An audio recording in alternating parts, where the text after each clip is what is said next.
Muchas gracias, Víctor. Gracias, Rocío. Gracias, Israel. Y gracias a todas y a todos ustedes por su presencia. Bueno, como ya dijo Víctor, el, el título de esta, gracias, el título de esta ponencia es Entre negros y afroperuanos, reflexiones en torno a la identidad de los afrodescendientes en el Perú. La foto que está en la... Víctor García. Es, es una foto donde aparece Nicomedes y Victoria Santa Cruz, que son unos cultores, se podría decir, que algunos rescataron el corpus cultural afroperuano y fue un movimiento político, se puede hablar de un movimiento político de carácter artístico-cultural, que lo estudia muy bien la etnomusicóloga Heidi Caroli Feldman. Y bueno, Nicomedes y Victoria Santa Cruz son dos eh, intelectuales, cultores, artistas, filósofos que han sido invisibilizados en el Estado, bueno, tanto desde el Estado peruano y por la población peruana, en función a este tipo de títulos, ¿no? Solamente se les considera a Nicomedes Santa Cruz como un poeta popular, ¿no? Ni siquiera poeta, un poeta popular por las décimas, y a Victoria Santa Cruz eh, como una bailarina, ¿no? O coreógrafa. Y Victoria Santa Cruz era una filósofa también, ¿no? Ella hablaba mucho de la filosofía en función al ritmo. ¿Por qué hablo de esto antes de iniciar? Porque es precisamente la invisibilización que se ha hecho al pueblo peruano, a los afrodescendientes en el Perú, desde cuestiones sistémicas, institucionales y también cotidianas, en donde que vamos a explicar a través de estas construcciones de identidad, ¿no? A ver, pasemos a la siguiente, por favor. Los aspectos generales de investigación, trabajemos aquí los objetivos. Siguiente, por favor. Tenemos un objetivo principal que es analizar la influencia de los conceptos de raza y etnicidad como construcciones identitarias en los afrodescendientes del Perú. Que de ahí llega a analizar la influencia de la raza en el devenir de la construcción identitaria afrodescendiente, o sea, el devenir, ¿no? Principalmente desde la llegada, ¿no? En la colonia, o sea, el inicio de la diáspora, la mafia que dicen algunos, ¿no? El desastre, el tráfico esclavista y la llegada a las Américas, en este caso a Perú, y todo el devenir desde la colonia inicios de la República y casi finalizando el siglo XX, y luego analizar la influencia de la etnicidad como proyección de construcción identitaria afrodescendiente. Es decir, que la afrodescendencia, ¿no?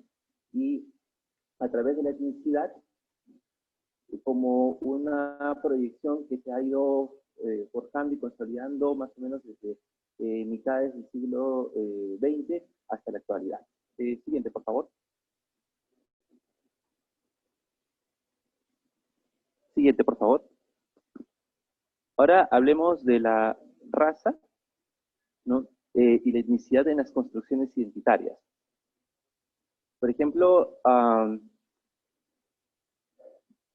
digamos, el gran problema de la raza es que, uy, aquí me comí una diapositiva, disculpen.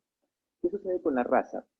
La raza es un concepto, hay muchos trabajos, entre ellos el de Pierre van den Berge, que es muy bueno, muy completo, en el que se trabaja la construcción de la raza como, los estudiosos de la raza como una construcción identitaria, la gran mayoría habla sobre el contenido social de la raza, que se quiere presentar como de origen natural o biológico, ¿no? ¿Por qué? Por ejemplo, lo que nos dice la raza es que una persona, por su raza, tiene un fenotipo, tiene una forma de ser, tiene una capacidad intelectual, tiene habilidades y son deterministas. El problema es que al ser deterministas, no una cuestión que encasilla, ¿no? Así como hablar de la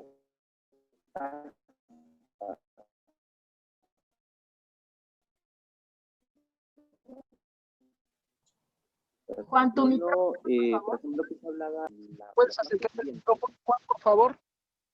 Sí, ¿ahora me escuchan? Sí, ahora sí. Ya, Gracias. disculpen. Ya, rebobinando. Una de las tesis más famosas a finales del siglo XIX en el Perú se llamaba El porvenir de las razas en el Perú, de Clemente Palma, que curiosamente es el hijo de Ricardo Palma, que fue uno de los grandes tradicionalistas de origen afrodescendiente en el Perú. Clemente Palma eh, prácticamente concluye su tesis con que la única forma de salvar al Perú es que tengamos más influencia de la raza blanca, principalmente de alemanes, ¿no? De arios. De esa manera el Perú puede ser más pujante, con gente más inteligente, más capaz, en función de esta cuestión racial. Entonces, ¿qué hablaba sobre la población afrodescendiente? Decía que el negro es una raza infantil. Eh, Tiene muchas contradicciones porque hablaba de que puede ser fiel, pero también a la vez traicionero. Eh, Determinaba de que una persona de origen afrodescendiente estaba influenciado bajo el, el calor de los trópicos africanos, ¿no? Y eso generaba que tenga cierta preponderancia a la lujuria y al desbande, ¿no? Otro que también hablaba de eso era precisamente José Carlos Mariátegui. Sí, José Carlos Mariátegui, el gran indigenista y socialista peruano, decía de que el negro no ha aportado nada al Perú debido al influjo de su barbarie. Entonces, esta lógica de la raza determina a la gente. Y cuando nos determina, ¿no? Nos desarraiga también de una historia, nos desarraiga de cultura. ¿Por qué? Porque todo está generado por biología y además, como está ahí determinado, no puedo cambiar. Es decir, mi destino ya está fijo. Por lo tanto, no tendría mucho sentido que sea sujeto a derechos. ¿Por qué? Porque al ser negro o al ser indígena o en este caso indio o tal, ya o sea, mis, mis habilidades dependen de mi condición biológica. Por eso que encontramos aún en el Perú mucha gente que cree que los afrodescendientes debemos estar cuidando hoteles, cargando muertos, jugando fútbol, vóley, ¿no? Cocinando o en la música, ¿no? Y es más, lo toman como una cuestión reivindicativa. Entonces, debido a esta lógica de asunción de identidades, muchos colectivos quedan desarraigados de diversas características culturales, pues se convierten solo en una alteridad racial.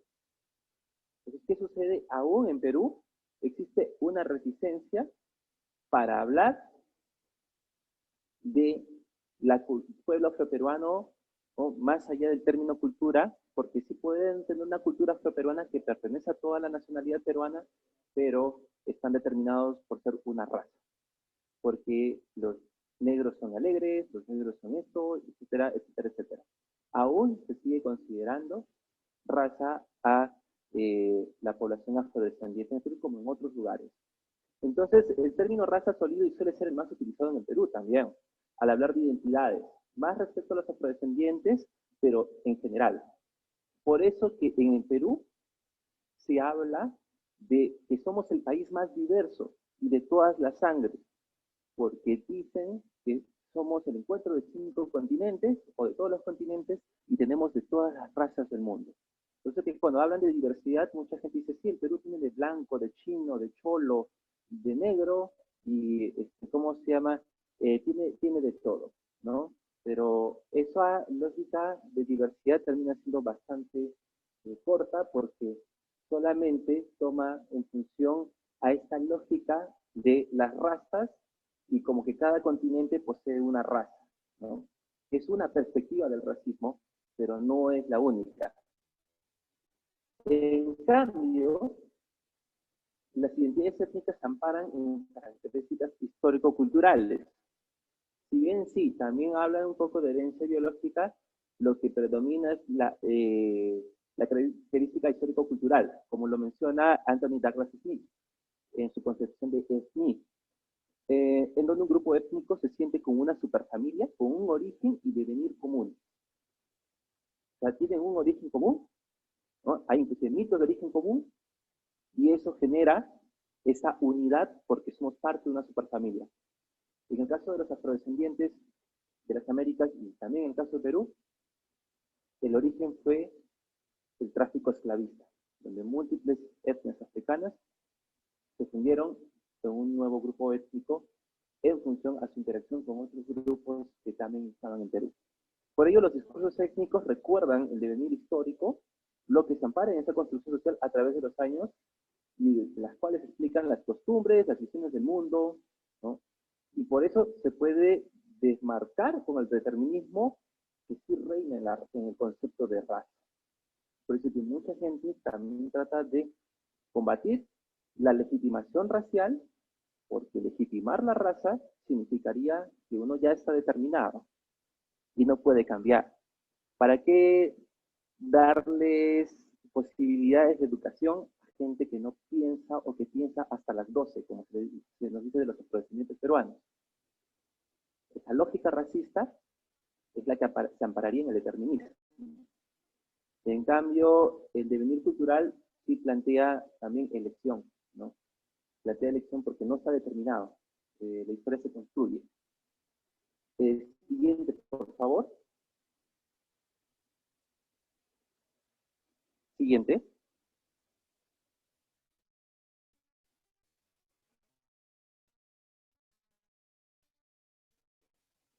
Hola.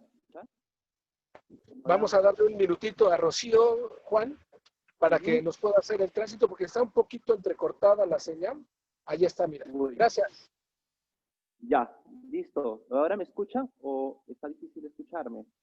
Va muy bien. Ahora sí, como estás con tu micrófono, se escucha bien. Gracias. Ya, listo. Entonces, hablemos sobre raza y afrodescendientes en el Perú, y ya estábamos conversando un poquito. La pretensión biologicista y naturalista de la raza es una concepción que precisamente ha contribuido a generar estereotipos que son bases de actos de discriminación y racismo. Por ejemplo, muchos afrodescendientes, hace poco ha salido en Perú el cambio de una marca de mazamorra, que es un producto afroperuano muy común, que se llama Negrita. Es muy similar a On Jemina. Es una mujer afrodescendiente con la piel muy negra, ¿no? Con un pañuelo de polka dots. No se hablaría de turbante o yele, sino de un pañuelo con los puntitos polka dots. Entonces, muchos afrodescendientes, y yo que también me identifico como afrodescendiente, pero no con el fenotipo negro, ¿no? Cuando tenemos una madre que es afrodescendiente de piel negra, ¿no? Se nos dice, o también a las mujeres se les ha dicho en Perú, por ejemplo, tú eres negrita, eres la de Doña Pepa, que también es otra marca con ¿no? O la negra Tomasa, o cosas por el estilo. Esa lógica de esos insultos, esos estereotipos, se basan también en esta idea de que todos los negros son iguales. Así como también se habla en estas lógicas de alteridad, ¿no? Y discriminación, todos los chinos son iguales, todos los tales son iguales. Eso demuestra de que el nosotros es diverso, pero la alteridad es única. No hay diversidad en el otro, lo cual desarraiga, ¿no? Su libre albedrío y desarraiga la multiplicidad de conductas como ser humano, es decir, en cierto modo nos deshumaniza.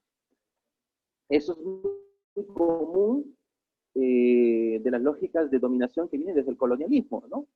Al final, todos los esclavizados eran el negro tal o la negra tal. Era un negro, en fin, hablando en el discurso, no estoy legitimando ello. Entonces, nuestros ancestros de los afrodescendientes eran considerados simplemente una mercancía, una cosa, un negro. Por eso que en las reivindicaciones de las organizaciones afrodescendientes se trata de desarraigar también el uso de negro, porque hablaría también de este rol deshumanizador que plantea la raza. Entonces, inclusive los estereotipos positivos que colocarían cierta ventaja en algunos dominios de los afroperuanos generan un tipo de discriminación porque encasilla. Por ejemplo, el tema de la destreza en el fútbol. Vemos que la selección peruana de fútbol tiene en su mayoría afrodescendientes, y también la de vóley, ¿no? Pero no termina siendo positivo porque al final se destina a que los afrodescendientes sean deportistas solamente y se puede quitar espacio en otras cuestiones como el mundo académico. Al final de los años 90 y inicio de los 2000, el gobierno peruano empezó a validar con más fuerza la categoría de pueblo e identidades étnicas en los pueblos indígenas. Y esto se extendió al pueblo afroperuano con instituciones como la CONAPA o INDEPA, que son el germen del actual Ministerio de Cultura y el Viceministerio de Interculturalidad. El problema es de que hasta la actualidad existe una reticencia de la población y de muchos servidores públicos, incluidos los funcionarios varios funcionarios del Ministerio de Cultura que no son de la Dirección de Políticas de Población Afroperuana, de dejar de asumir a los afrodescendientes como una raza.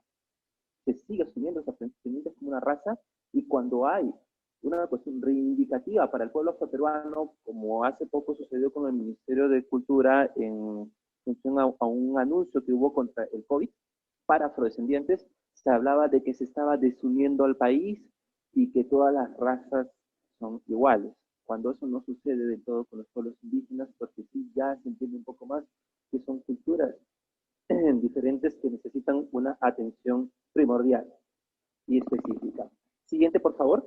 Hablamos sobre... Siguiente, por favor. Hablamos si la raza es reivindicativa.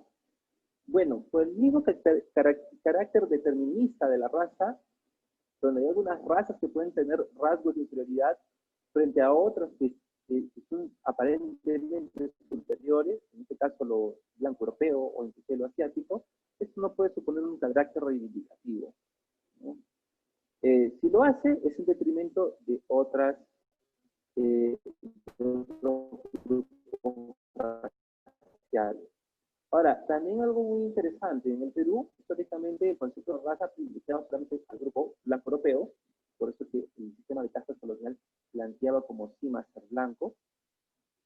Y frente a esto, ¿no?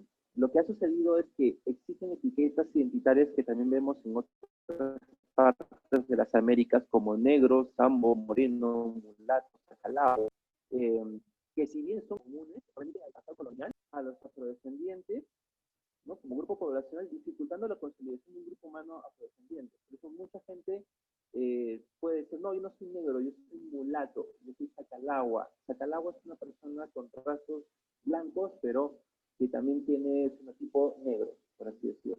Entonces, esto ha dificultado también la identidad de los afrodescendientes. Entonces, un pasado colonial donde esta categoría ponía un ascenso social con miras a que las próximas generaciones sean más blancas. Por eso tenemos estas categorías. Hay algo muy importante, ¿no? William Edward Bargen Dubois sostiene un concepto muy interesante que lo comento mucho para poder abordar este tema, que es la double consciousness, ¿no? Él explica que el afrodescendiente se ve, o bueno, de Nigo, decía él, en 1903, que se veía su identidad en función a los ojos de otros, ¿no? Es decir, hay una imagen de double consciousness donde sale una persona con piel negra y las manos blancas, y mirando sus ojos a través de manos blancas, de una sociedad que las mira con desdén, ¿no? Con desprestigio, bajo una cuestión de inferioridad inclusive. Entonces, esto explica cómo las condiciones de subyugación, exclusión, a través de estas condiciones, los afrodescendientes también se han visto empujados a asumir identidades impuestas. Por ejemplo, cuando yo he realizado mi trabajo de campo, muchas veces pregunto sobre la identidad, mucha gente me dice, afroperuano será, ¿no? o negro será, ¿no? Y preguntan si está bien. Y lo que uno pregunta, ¿qué es lo que siente? ¿No? Hay algunas personas que dicen, bueno, soy afrodescendiente, ¿no? Hemos venido del África. Entonces, es importante entender esta imposición, ¿no? Por eso que cuando se hace trabajo de campo se debe pensar muy bien en función a estas categorías de análisis, ¿no? La raza y la etnicidad. Siguiente, por favor.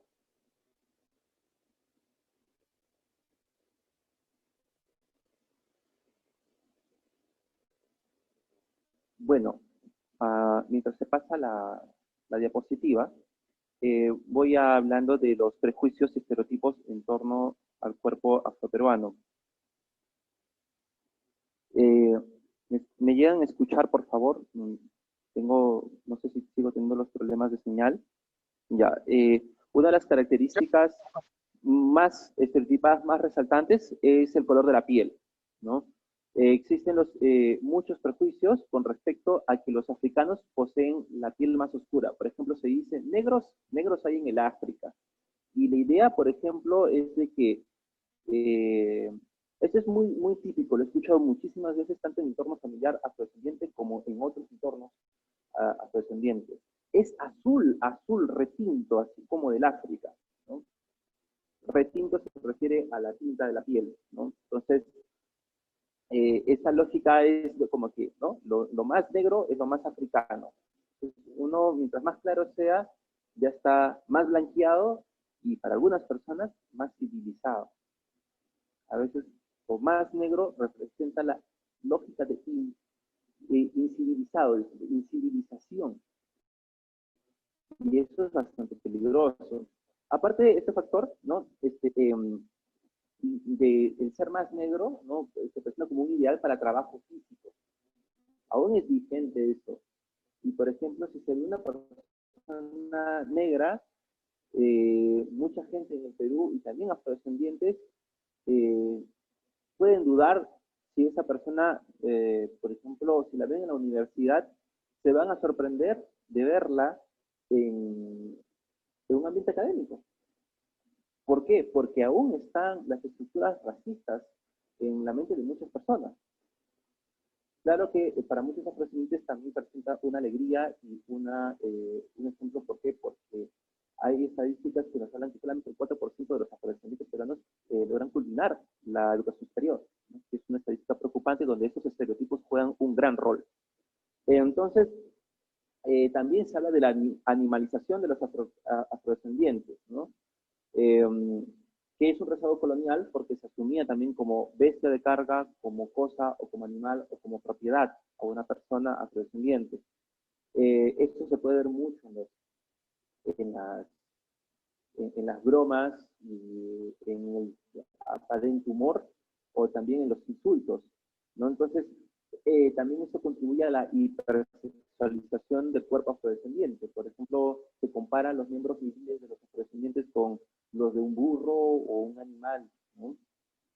Recordando también la lógica del semental, ¿no?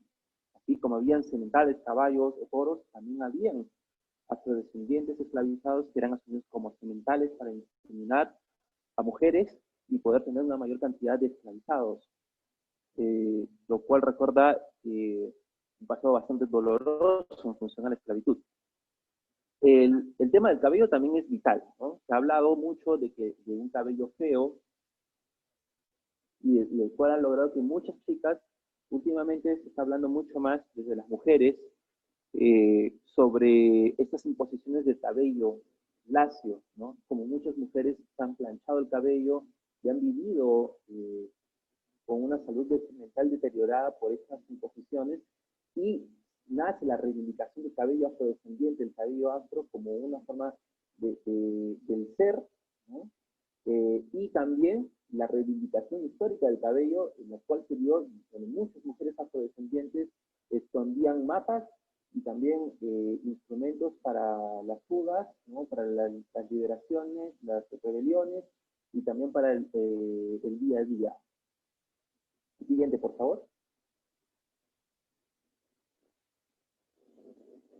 Otro tema común son los prejuicios en función a la cultura, ¿no?, afroperuana. Básicamente se habla de 3 elementos clichés: música, danza, gastronomía y deporte. Para mucha gente ese es el único aporte o el aporte más grande de los afrodescendientes en el Perú. Si bien son importantes, la cultura afroperuana va mucho más allá. ¿Por qué? Estos aportes son vistos como aportes de la raza peruana, de la raza negra. Disculpe. Entonces, solamente visibilizar esto también genera estos clichés, ¿no? O sea, solamente uno sirve para tocar, para la música, para comer, para la gastronomía, disculpen, para preparar algo rico para comer, o para el deporte. Pero, por ejemplo, algo que se habla mucho es esta lógica del ritmo, sabor y color, ¿no?, y de la alegría. Y es asumido ese estereotipo para algunos como algo positivo, ¿no? Ah, me encanta de la gente negra su ritmo, su sabor, su color, su alegría, cosa que va más allá de eso, ¿no? Entonces, es importante entender también que estas lógicas que son estereotipadas, como el ritmo y la alegría, son valores de la filosofía afroperuana. Por ejemplo, según Victoria Santa Cruz, el ritmo es el que genera el orden universal. El ritmo ordena todas las cosas del mundo. Y, por ejemplo, muchos afrodescendientes que nos hemos criado con cultura afrodescendiente, sentimos que todas las cosas tienen ritmo. Inclusive está demostrado de que en cuanto a las matemáticas lúdicas, las matemáticas rítmicas, ayudan mucho desde la cultura afrodescendiente. Muchas cosas se hacen con ritmo. Hasta nuestra transmisión cultural ha sido a través del ritmo. Y la alegría es asumida también como un elemento de la resistencia en las adversidades y situación. Lógico, la alegría termina siendo como una forma de catarsis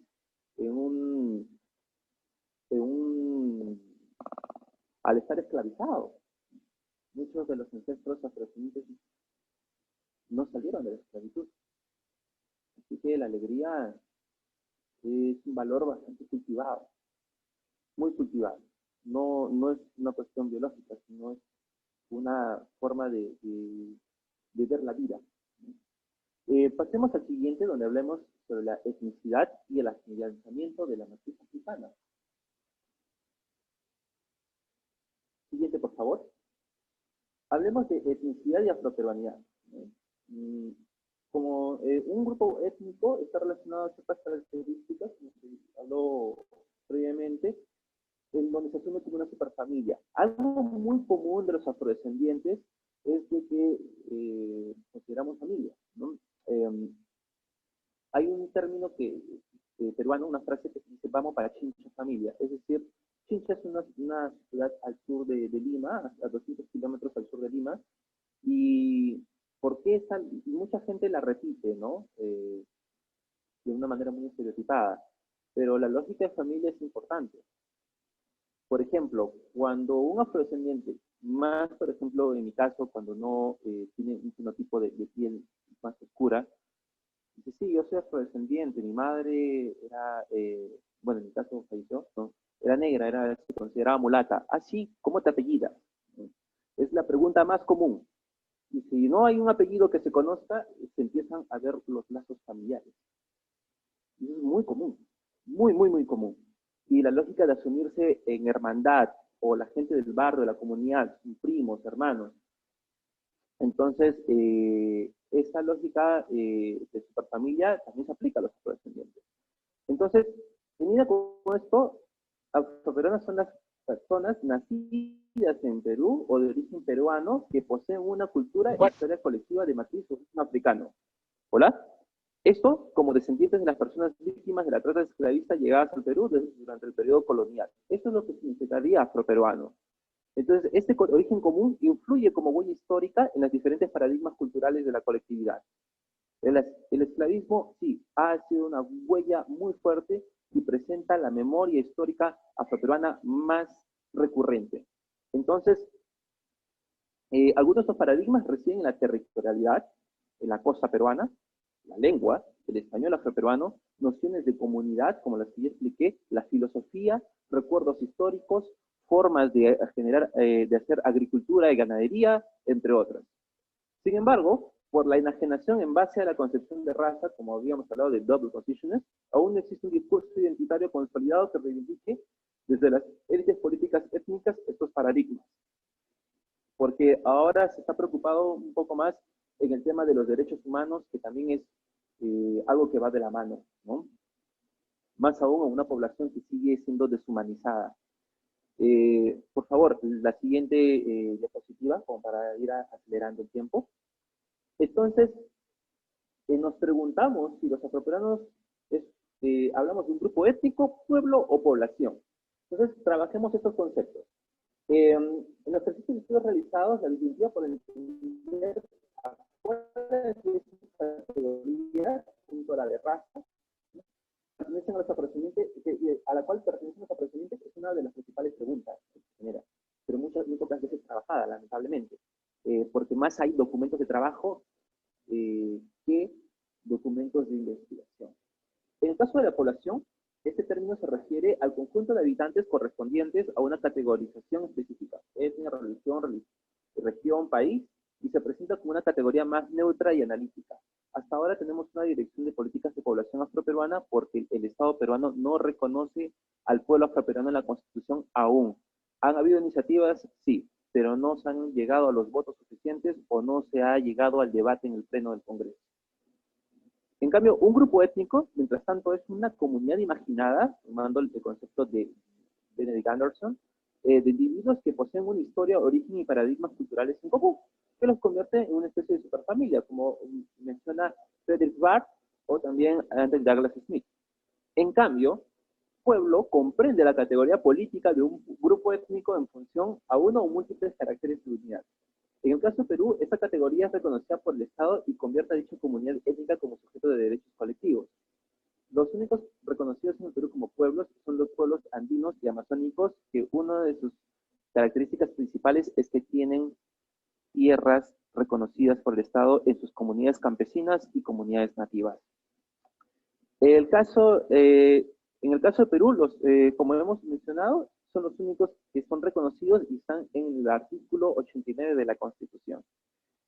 El reconocimiento de estos pueblos les da mayor base jurídica, la cual no tienen los afrodescendientes, inclusive para las políticas públicas. Uno de los precedentes más serios para este reconocimiento en los afrodescendientes recae en el perdón histórico del año 2009, en donde el Ejecutivo usa la categoría pueblo afroperuano, ¿no? El término era perdón histórico al pueblo afroperuano por los abusos cometidos en, ¿no? Eran por los abusos cometidos en la colonia y la época republicana. O sea, el Estado peruano le pidió perdón al pueblo afroperuano por esos abusos cometidos desde el inicio de la colonia y hasta la actualidad. Y eso suponía el reconocimiento de derechos colectivos. Lo cual es curioso porque si habla desde el Ejecutivo del pueblo afroperuano, ¿por qué aún no se reconoce en la Constitución y por qué, recién se está reconociendo en entidades como el Ministerio de Cultura como pueblo de manera oficial? Siguiente, por favor. Ahora hablemos de la cultura afroperuana y más allá de los estereotipos. Entonces, cuando hablamos de cultura afroperuana resulta muy común asociarla a la comida, música y danza y el deporte, como hablamos, y también a que pertenece a una raza. A pesar de que estos aspectos son importantes, muchas veces la cultura afroperuana suele reducirse a estos, como se mencionó, y se asocia a los estereotipos raciales. Y otro elemento importante es el que se encasilla a una parte de la costa peruana, al sur chico desde Lima, ¿no? O sea, es Lima y las comunidades que están hasta 200 kilómetros al sur, como son San Luis de Cañete y Chincha. El resto de afrodescendientes en los más de 3.000 kilómetros de costa peruana prácticamente están invisibilizados y sus culturas. Entonces, Inclusive algo muy importante, en esta zona se considera que la gente tiene una piel mucho más negra. En zonas como el norte del país no son considerados inclusive como afrodescendientes porque no son considerados como negros. Para seguir, por favor, eh, ya falta poco. Eh, entonces, no se ha tratado muy bien los elementos culturales afroperuanos. Siguiente, por favor. Como religiosidad, saberes productivos urbanos, saberes productivos rurales, ¿no? Lengua, medicina tradicional, porque son asociados, son asumidos porque no los tienen o que los tienen prestados de los pueblos andinos u otros pueblos. Es decir, que no se ha podido formar una propia cultura afroperuana para mucha gente porque se habla de una raza. Entonces, al no conocerse lo africano, ¿no? Muchas veces se sabe que esta cultura viene del África, pero no cómo, lo cual genera una pérdida de un amplio abanico de similitudes que permitirían entender mejor la diversidad afroperuana. Entonces, políticamente dificulta su consolidación como pueblo, porque se conocen estos paradigmas y beneficia a la identidad en base a la raza y al color de la piel. Para mucha gente lo único que une a los afrodescendientes es el color de la piel. Y eso tampoco es así porque la piel tiene una, digamos, por eso que es importante hablar de la diversidad dentro de la cultura afroperuana. Siguiente, por favor. Entonces, acá hay un mapa del Perú. Siguiente, por favor. Acá hay un mapa del Perú donde se muestran las comunidades afroperuanas. Entonces, hay diferentes zonas de influencia. Entre ellas podemos tener, en la parte del norte, podemos ver una zona, el que está más al norte, cercano al Ecuador, en la parte de la costa peruana, es la región de Tumbes. Entre Tumbes, Piura y Lambayeque, que son las tres primeras regiones de la costa, se puede hablar que hay una zona norte afroperuana, con características culturales, entre ellas también diferentes, pero con ciertas similitudes, más cuando se habla de entre Tumbes y Piura. Y la cultura de la zona de Lambayeque es muy similar, y también la de Piura, en cuanto al hablar de África, a algunas zonas del Sahel africano como Mali, Burkina Faso o Níger. Hay una similitud impresionante que aún merecen varias investigaciones para ver cuáles son las huellas históricas ahí. El centro, que está la región de Lima, podemos encontrar que al sur de Lima hay una región donde está de rojo, donde hay varias comunidades afroperuanas, la región de Ica, y está partida en una parte al norte y otra parte al sur. Esta parte del norte de Ica puede relacionarse con Lima y sería la zona centro-sur afroperuana, y es la zona más paradigmática en cuanto a la cultura afroperuana, con orígenes principalmente de las zonas de Nigeria, Ghana y el Congo. Mucha similitud con la música del Congo, como el caso del festejo peruano con el sucus de la República Democrática del Congo, el Congo y Angola, ¿no? Y la parte del sur de la región Ica, esa parte roja que está más al sur, hasta la frontera con Chile, se puede hablar que es la zona extremo sur, con diferentes influencias, desde la gente venía de Calabar, ¿no? Igbo, el pueblo Igbo, que en Perú se llamaba Carabalí o Carabelí, hasta otros pueblos que iban hacia la zona de Tacna y la frontera con Chile, donde cuando Arica pertenecía a Perú también era una zona afroperuana. Entonces hay varios recuerdos históricos y varias cuestiones culturales que generan una diversidad, ¿no? Que luego la vamos a ver en unas fotos. Por favor, sigamos. Aquí vamos a ver algunas fotos de comunidades afroperuanas. La que está a la izquierda superior es la comunidad de Uña de Gato, en Zarumilla, Tumbes, en la frontera con Ecuador, donde podemos ver palmeras. Y la gente come plátano, el guineo, que no se come mucho, principalmente los afrodescendientes de la zona de Lima hacia el sur. Está Yapatera, en Morropón, Piura, a la superior derecha, ¿no? Que es una zona semitropical, con montañas verdes, ¿no? Muy similar a algunas zonas de sabana en África. Y Saña, el Chiclayo de Lambayeque, que es una zona muy interesante que se considera el encuentro de 4 continentes, es decir, la cultura muchi peruana, afrodescendientes, los asiáticos de origen chino y los asiáticos de origen japonés. Es un pueblo muy interesante y considerado territorio ancestral afroperuano también, donde su geografía ya es un poco más desértica. Y también tenemos ahí Capote, Chiclayo, Lambayeque, que es una comunidad afroperuana que ha tomado también elementos culturales de zonas del sur, pero a su estilo, ¿no? Y también tiene influencias de la cultura moche, y tiene, es una zona mucho más desértica. Cuando estando cerca entre Saña y Capote, Capote se siente mucho más seco, y tiene también su propia identidad, diferente a la de Saña, porque en Capote sí no se habla del encuentro de cuatro continentes, sino como una comunidad generalmente afroperuana y territorio ancestral. Sigamos por favor la siguiente. Ahí ya vamos a ver una comunidad urbana como Barrios Altos en la capital Lima metropolitana, donde hay muchas tradiciones peruanas y también afroperuanas.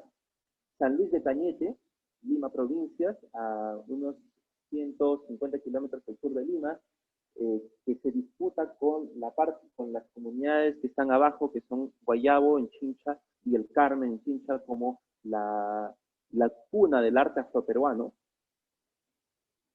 Estas zonas son muy emblemáticas en cuanto a lo que es la música, saberes, gastronomía, el tema también de las procedencias desde África, ¿no? Se hablaba mucho en estas zonas de Congo, de Guinea, ¿no? Mientras en el norte se habla más de la influencia de Madagascar, como en el caso de Piura y Yapatera. La siguiente, por favor, que es la última tanda de fotos, que es ya la zona del extremo sur.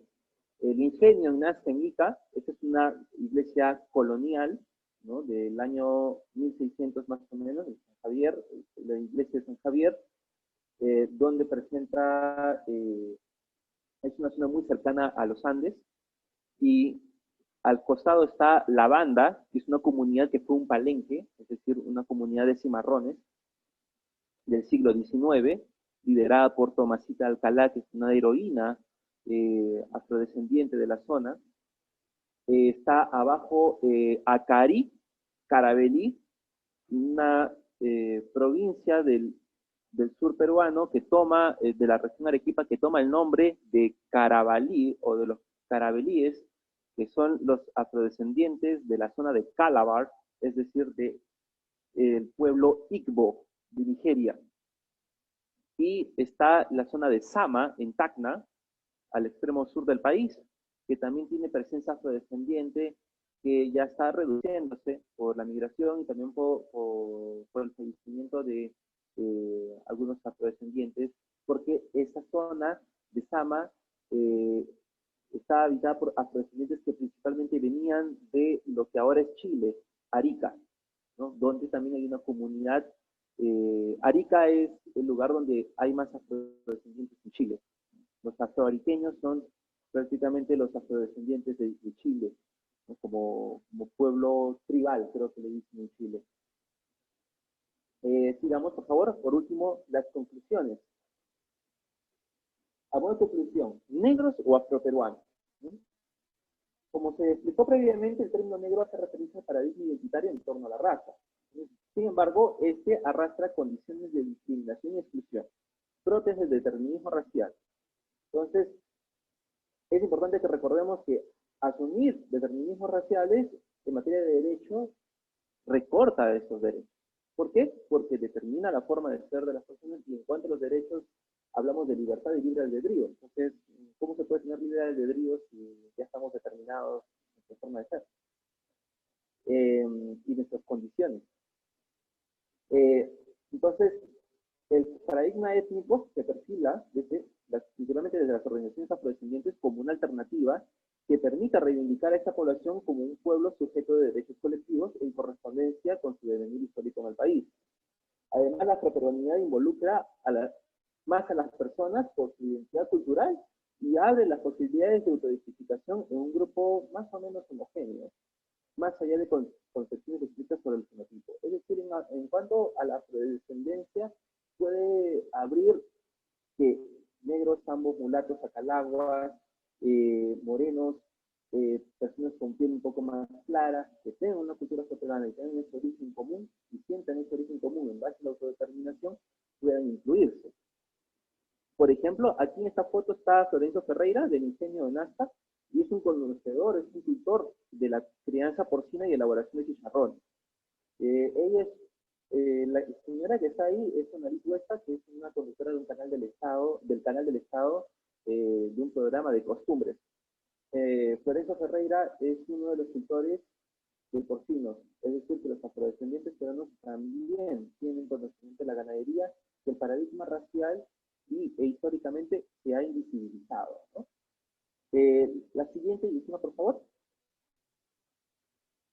Sin embargo, por los largos periodos en donde la identidad en torno a la raza negra, se ha impuesto y reivindicada bajo un giro positivo según vigente en estos afrodescendientes peruanos. Por ejemplo, cuando surgió el movimiento de Nicomés y Victoria Santa Cruz, se hablaba de ritmos negros del Perú y de me gritaron negra, ¿no? Porque estaba en función a el movimiento de la negritud, donde se reivindicaba lo negro, pero no necesariamente bajo la cuestión, no bajo la cuestión peyorativa, sino bajo una cuestión reivindicativa.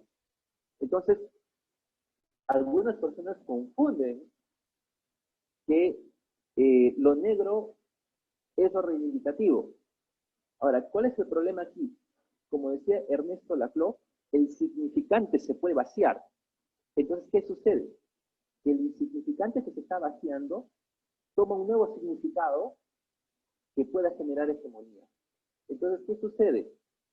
Yo puedo decir por desconocimiento que en inglés table es tabla, hasta que de repente yo luego aprendo que table es mesa y dejo de decir table para decir tabla y dejo de imaginar una tabla. Entonces, a veces decimos algo, pero con la intención de expresar otro significado. Mucha gente, y acá es importante, que la relación entre categoría identitaria y marbete étnico-identitario no necesariamente es siempre negro igual a raza y afroperuano igual a etnia. Muchas veces se habla de negro, pero con respecto a una cultura, historia y origen común. Y hay mucha gente que considera que el negro es sinónimo de afroperuano. Entonces, no se está legitimando la raza cuando se habla de negro. Así como hay gente que habla de afroperuano o de afro, pero bajo el paradigma de raza. Es decir, que asumen que una persona está determinada por su color de piel y por su raza, como, con respecto a su forma de ser, y dicen afro, ¿no? Por ejemplo, no, pero no tiene de afro. Ah, pero es que los afros son así. Entonces, a veces sucede la variabilidad raza afroperuana y etnia negra. Y por ello es importante aplicar la lógica del carácter fantasmagórico que hablaba Maurice Godelier en este hecho social. Estamos asistiendo en la actualidad que el paradigma étnico, identitario étnico, es el que está tomándose como más positivo, pero no necesariamente con el término afroperuano. Y ya desde mucho tiempo se venía reivindicando una cultura en función al ser negro, pero bajo los paradigmas étnicos. Entonces, vemos que hay una disyuntiva entre el ser negro y afroperuano, donde lo negro, no necesariamente con este término, pero representa el pasado en función a la raza y lo racialista y a las condiciones deterministas que plantea la raza, y lo afroperuano, y no necesariamente con ese nombre, representa a la etnicidad y la formación de un grupo étnico o pueblo, como se pretende llevar a la cuestión política con el reconocimiento en la Constitución, sujeto de derechos que tiene un origen común, es una superfamilia y que posee una territorialidad, lengua y devenir histórico en el país y que es sujeta de derechos tanto como los pueblos de la costa, andinos y amazónicos. Entonces, esta exposición, la siguiente, por favor, que ya es la última diapositiva con mi correo, planteaba esto, ¿no? Analizar estos roles y cómo, llega a, ¿cómo se llama?, a generar estos entramados, estas complejidades en función a la identidad afroperuana, ¿no? Eso es todo. Yo creo que hay ya unas preguntas. Muchas gracias.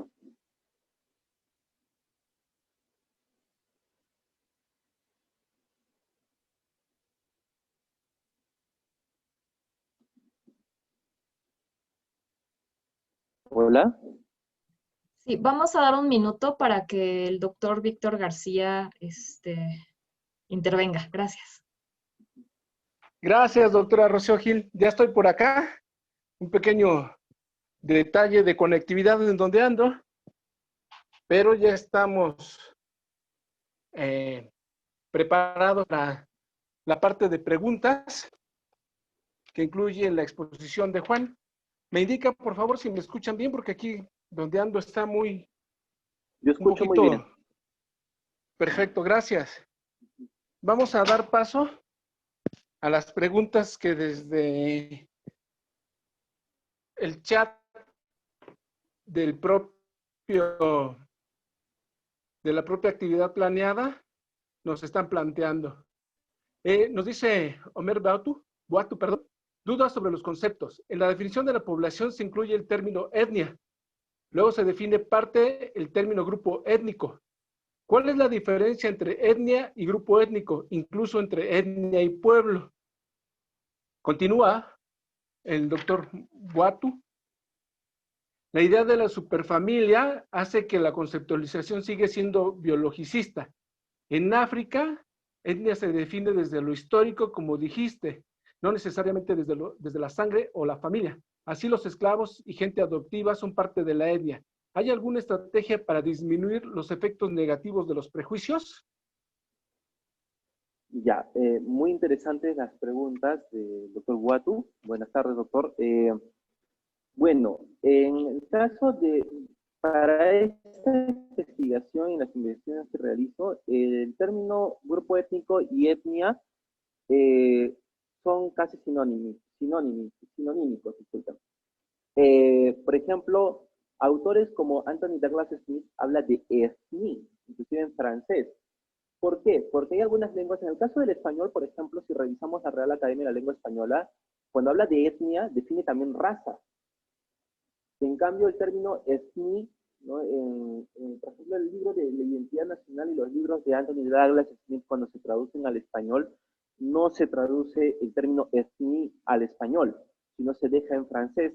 ¿Por qué? Porque no hablaría de raza, sino hablaría de la construcción histórico-cultural. Para el caso de mis investigaciones, ¿no? Y viendo otros términos, grupo étnico y etnia, se asumen como sinónimos, o por el caso de Frederick Barr, ¿no? Y otros autores.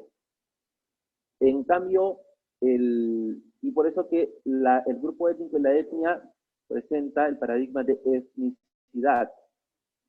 Sin embargo, etnia y pueblo, en el caso de Perú, porque como estamos tratando el caso de los afroperuanos, el término pueblo es una categoría política dentro de la estructura del Estado peruano.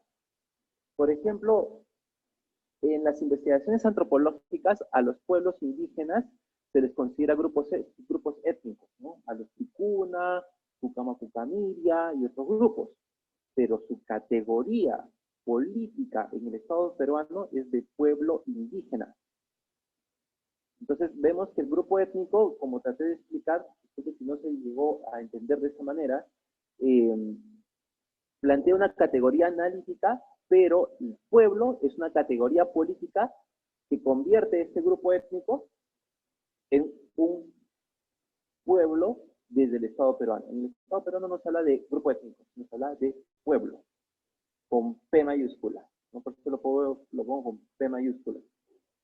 Esa es la explicación. Y se está luchando, por así decirlo, se está promoviendo que los afrodescendientes peruanos pasen de ser población afroperuana, como ahorita está oficialmente, a convertirse en pueblo afroperuano bajo el reconocimiento de en la Constitución peruana.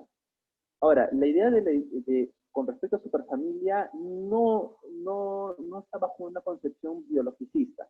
El término de superfamilia, si bien asume, la gente busca primero la lógica de la herencia biológica, ¿no?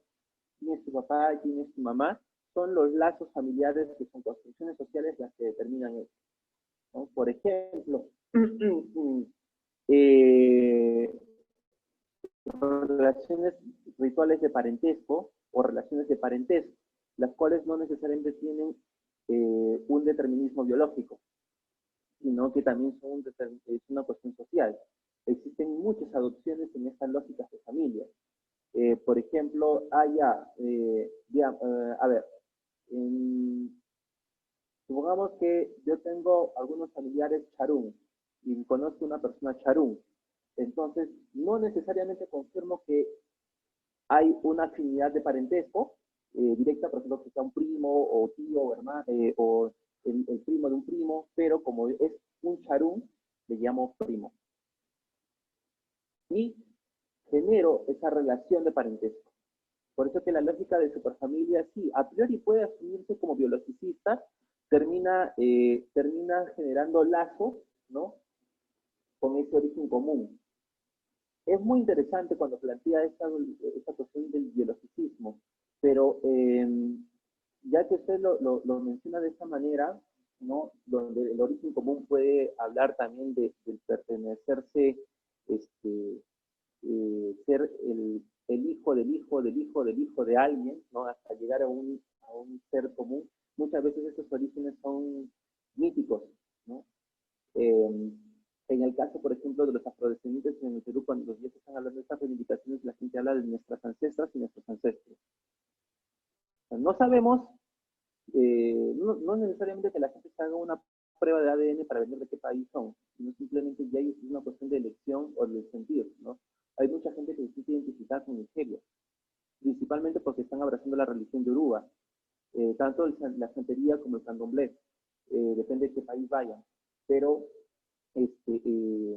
esto va más allá de sentirse que necesariamente tiene que haber un lazo biológico. Es como que el lazo biológico puede ser un pretexto, pero rompe esta idea de lo natural, ¿no? Se convierte en más social, ¿no? Al final es una cuestión de elección. No sé si se me dejó entender ello. Y con respecto a la estrategia para disminuir los efectos negativos de los prejuicios, a ver, el tema es que desde el Estado peruano, las estrategias, explico rápidamente qué es cómo es la estructura del Estado peruano con respecto a los afrodescendientes. Todos los ministerios del Perú no tienen un área especializada con respecto a la población afroperuana, en este caso, ¿no?, sino el único ente rector y que tiene un equipo consolidado es la Dirección de Políticas para la Población Afroperuana, que pertenece a la Dirección General de Ciudadanía, de Interculturalidad del Ministerio de Cultura. Entonces, esta dirección es la que dicta, la que trabaja, no ejecuta, no tiene presupuesto, sino ejecuta, y es un ente consultor que es el rector de todas las políticas de población afroperuana y recomienda a otros ministerios o inclusive tiene la potestad de proponer, ¿no? Entonces, el tema es de que esta entidad puede trabajar muy bien, como lo ha venido haciendo, pero son las otras partes del aparato estatal que no aplican las políticas, como en el caso del Congreso de la República, donde también hay una coordinadora para el desarrollo de los pueblos afroperuanos, pero donde solamente está a cargo un congresista y tenía un asesor y una secretaria.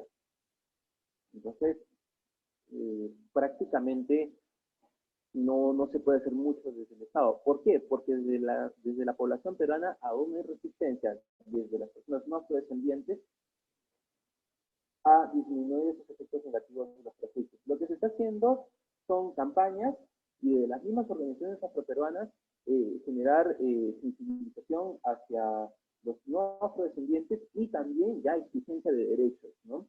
Principalmente también relacionado con respecto a los pueblos indígenas, porque si bien los pueblos indígenas siguen siendo vulnerables, hay una mayor apertura principalmente desde los ámbitos más cercanos a lo académico, de respetar su cultura y su identidad.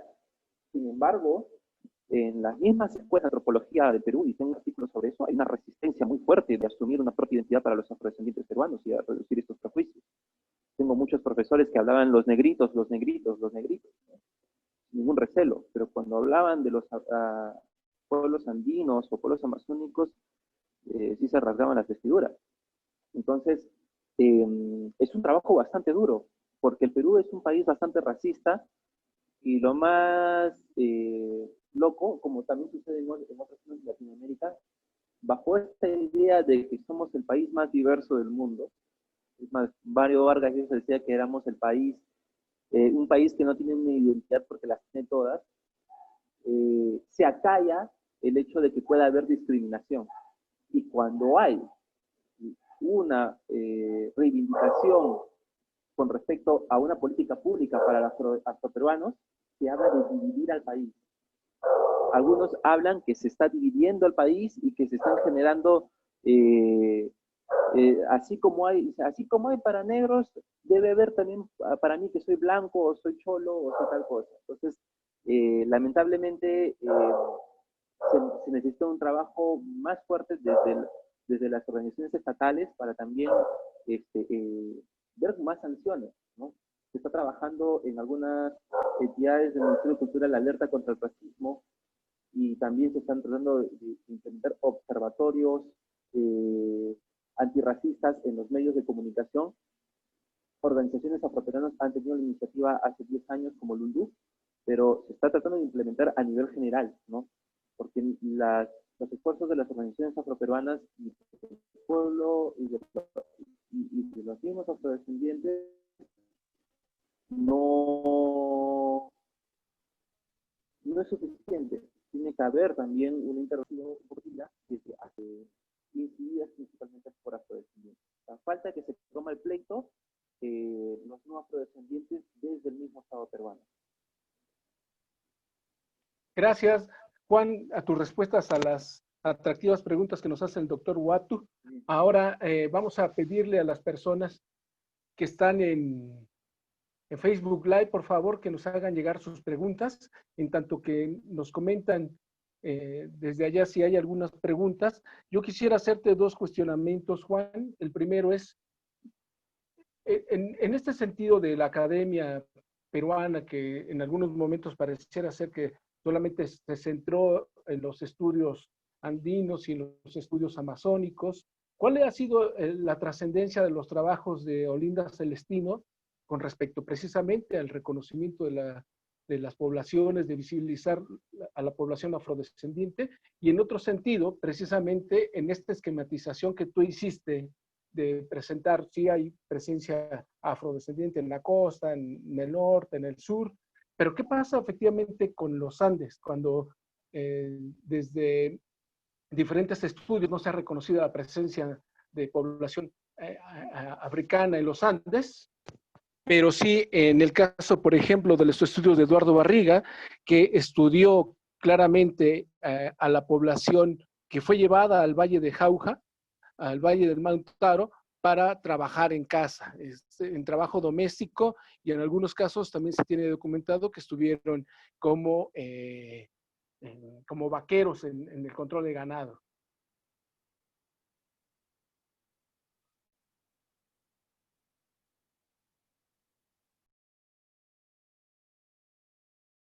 ¿No te escuchas, Juan? Si puedes activar el micrófono. Ah, lo siento, disculpen. ¿Ahora sí me escuchan? Sí. Son preguntas bastante interesantes también. En el caso de los afrodescendientes en Perú, se ha trabajado, a ver, los trabajos, hay una compilación de la autora Dorival, donde se habla cuáles son los trabajos realizados. Disculpen, un tema de trabajo, 30 segundos nada más, disculpen, por favor.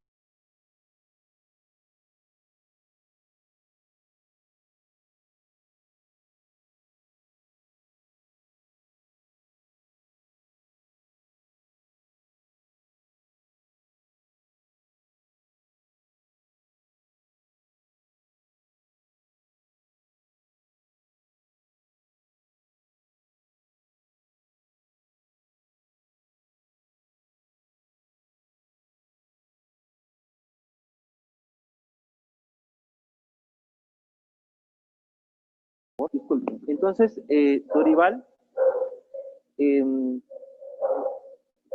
prácticamente en un libro casi todas las investigaciones con respecto a los afrodescendientes en el Perú. Es decir, que hay muy pocas. Por ejemplo, solamente para decir una cuestión anecdótica, ¿no? En el 2018-19 se presentó la antología de la literatura afroperuana por el profesor Embarengón.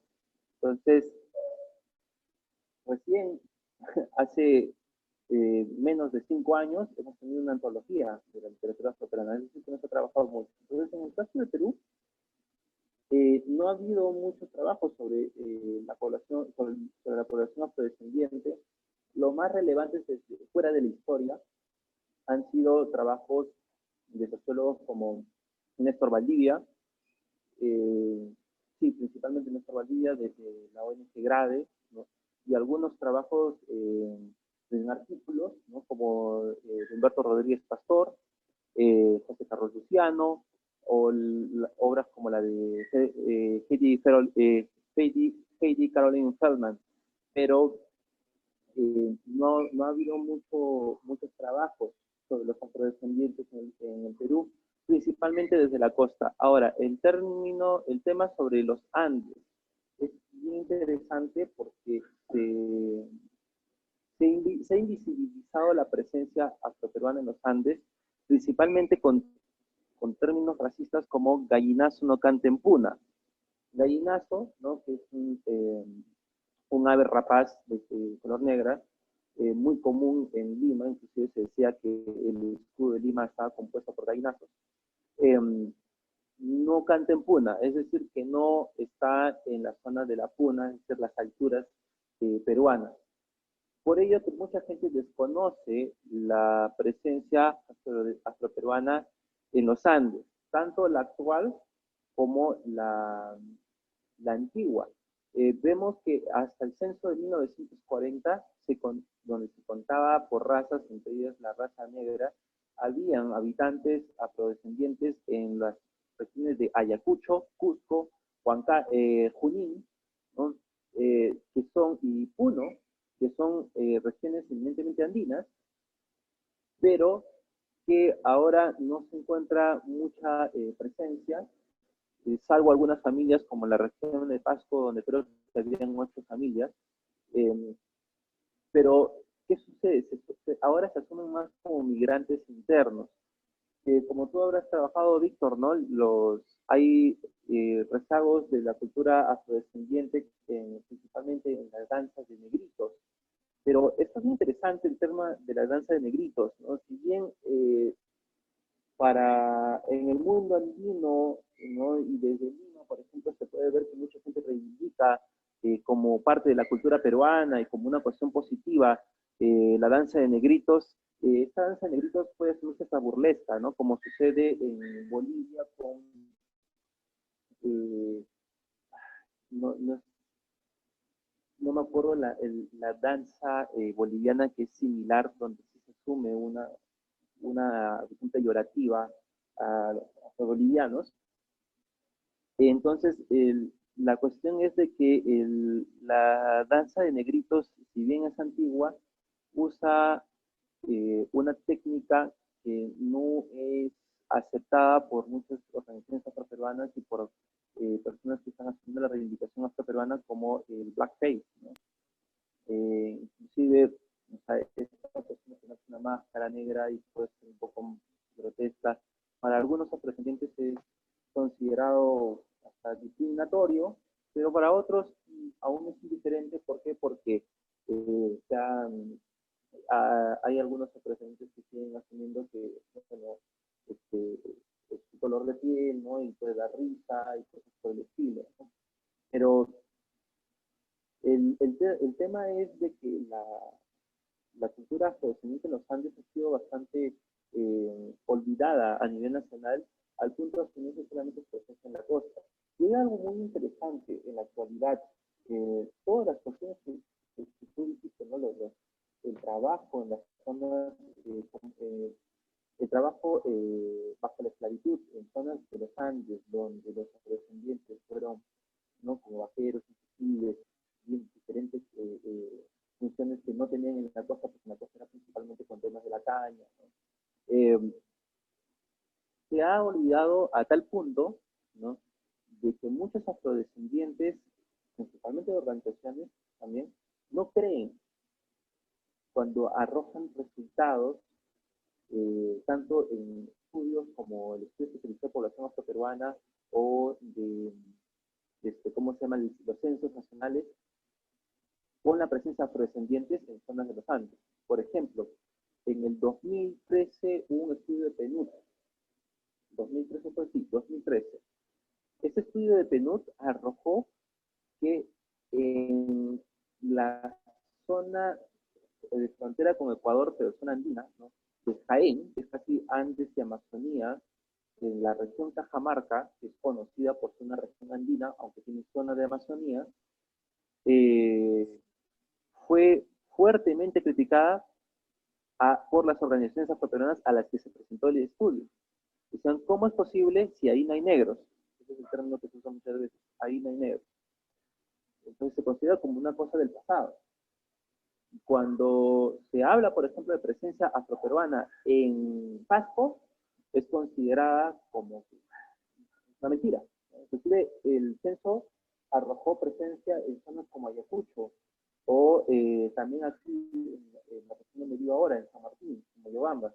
Y para muchos afrodescendientes era como una cuestión que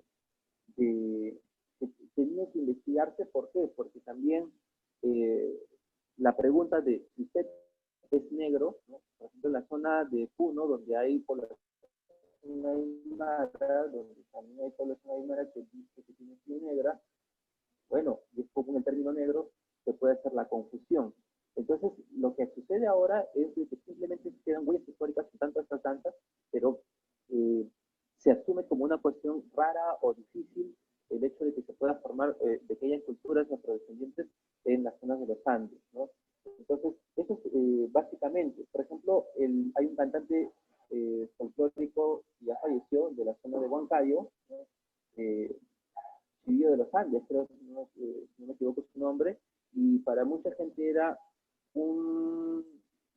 una sorpresa encontrar a un afrodescendiente de piel negra con un atuendo típicamente huancaíno. Y para muchos de que esté en una zona de altura, ¿no? Sin que le pase nada, porque aún siguen teniendo estos tratados racistas de que no podría vivir en una zona de altura. Entonces, eso es lo que más o menos encontramos en Perú actualmente, ¿no? Donde las zonas andinas se han sido olvidadas como zonas de presencia afrodescendiente y se ha confinado solamente en la costa, donde sí están consolidados los territorios ancestrales. Eso lo que ha pasado principalmente en el Perú en la actualidad con respecto a la presencia andina. Muy bien. Gracias, Juan. Perfecto, muchas gracias. Vamos a solicitarle a las personas que nos siguen por Facebook, si tienen algunas dudas, nos las hagan saber para que las presentemos al antropólogo Juan Enrique Posada. Para darle continuidad a la lectura de los mensajes por Facebook, la doctora Elia Bendaño te manda muchos saludos y al mismo tiempo te pregunta si hay algún movimiento social para impulsar el reconocimiento legal de los afroperuanos en este momento.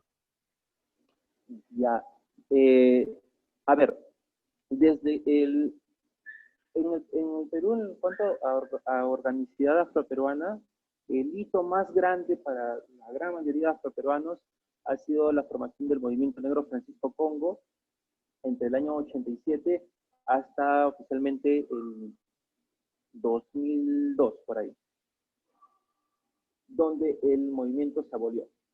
Entonces, ¿qué sucede?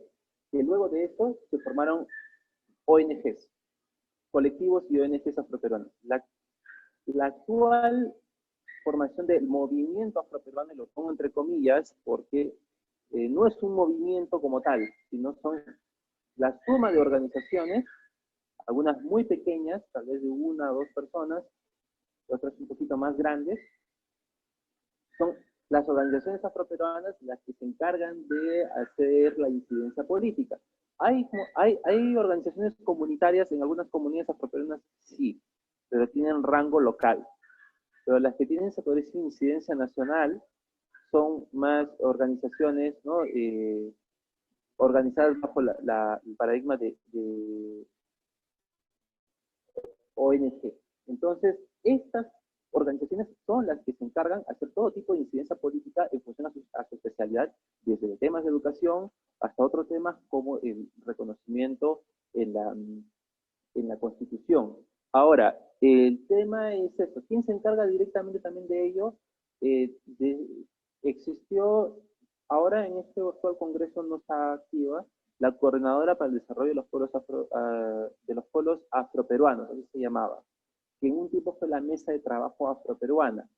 Esta coordinadora estaba compuesta por un congresista, ¿no? En algunos casos afroperuanos, en otros casos era un congresista no afroperuano, pero que estaba encargado y tenía un asesor. Entonces, a través de esta coordinadora se hacía la incidencia desde el Congreso para lograr algunas leyes, como en este caso, una ley desde la Comisión de Constitución, una ley de reforma constitucional que reforme un artículo de la Constitución donde permita el reconocimiento del pueblo afroperuano.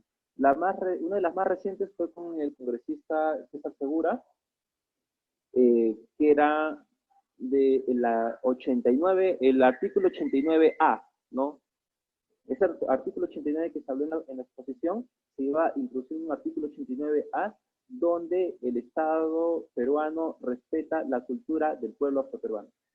Pero al final no se llegó a debate, sucedieron otras cosas como el tema de la vacancia presidencial desde el tiempo de Pedro Pablo Kuczynski, y bueno, se olvidó ese reconocimiento y no se llegó a nada. Pero principalmente las organizaciones afroperuanas, ONGs como CEDET, Mapungu, Lundú, Presencia y Palabra, ¿no? Raíces Afroperuanas, varias ONGs, si me olvido alguna, se unen, ¿no? Cuando hay alguna cuestión. Por ejemplo, en el 2016, cuando yo estaba viendo el expresidente Ollanta Humala, estaba pendiente la firma de la aceptación que promulgue el Plan de Desarrollo para la Población Afroperuana, Plan DEPA, del 2016 al 2020, este último año. Y bueno, se hizo un plantón en la Defensoría del Pueblo y al final, creo que fueron unos 5 días antes que termine su mandato, se firmó el plan. Eso es básicamente, son las organizaciones afroperuanas, las ONGs afroperuanas que se unen, ¿no? De vez en cuando para estas acciones en común. Muchas gracias, Juan. Le vamos a pedir a la doctora Rocío, al doctor Israel, si tienen alguna pregunta ya que están en la sala. Mientras seguimos esperando algún cuestionamiento de parte de las personas que nos siguen en Facebook, si ellos quisieran participar, tomar la palabra, hacer algún comentario o pregunta para nuestro expositor Juan Posada. Sí, gracias, Víctor. Yo sí tengo también una pregunta vinculada con la de Elia Bendaño respecto a las movilizaciones. No sé si me está escuchando, Juan. Sí, ok. Juan, muchas gracias por tu presentación, muy, muy interesante. Veo como muchos paralelismos con México, y eso me llama mucho la atención, ¿no? Como en términos de los mecanismos del racismo, por ejemplo, parte de esta hipervisibilización, como esta lógica del extractivismo del cuerpo negro, ¿no?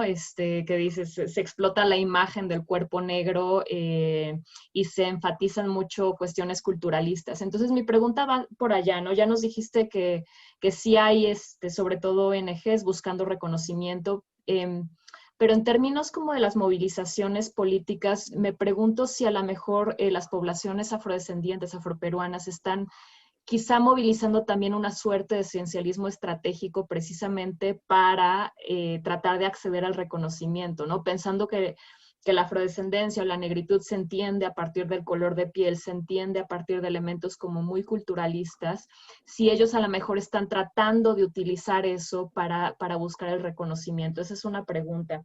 Y la otra es si existe alguna articulación con otros movimientos afro en el resto de América Latina, ¿no? Y si hay solidaridades también, por ejemplo, con poblaciones indígenas, etcétera, ¿no? Porque yo creo que es interesante como ver cómo se cruza con otros lugares de América Latina y yo lo que estoy encontrando al escucharte es como patrones bien similares, ¿no? De esta lógica como multiculturalista que dice sí la diferencia, pero solamente si es cultural, ¿no? Cuando se trata de lucha de tierras, de distribución de recursos, entonces ahí ya no entra. Entonces me pregunto eso, ¿no? Si puedes abundar un poquito más en el caso de Perú en estas cuestiones, te lo agradecería. Claro, cómo no. Por ejemplo, a ver, voy a explicar una cuestión meramente analítica, ¿no? Porque algunas personas en cuestiones de políticas, ¿no? Me dicen, ay, no, ¿por qué piensas eso? Es una cuestión meramente analítica. A ver, por ejemplo, Anthony Douglas Smith habla sobre dos tipos de etnia. Habla de la etnia lateral y la etnia vertical. La etnia vertical, para él, es la que tiene raíces más fuertes, cimientos más fuertes. Por ejemplo, hablaba de los israelitas, no hablamos de los judíos y del Estado de Israel actual, pero aunque sí también se puede hablar de ello, pero habla del Israel antiguo, ¿no? Como la cultura bajo el ser, considerarse el pueblo de Dios y todo ello, genera este movimiento del folk, ¿no? Tomando el término en alemán, el folk, ¿no? Desde abajo hacia arriba, que llega a ser las élites. O sea, las élites son lo que consideran con respecto a esta identidad cultural desde las élites es porque ha venido desde el pueblo, o sea, emana desde el pueblo. En cambio, las etnilaterales, por lo general, son las élites las que difunden esta identidad, pero muy pocas veces llega a haber una conexión con las bases.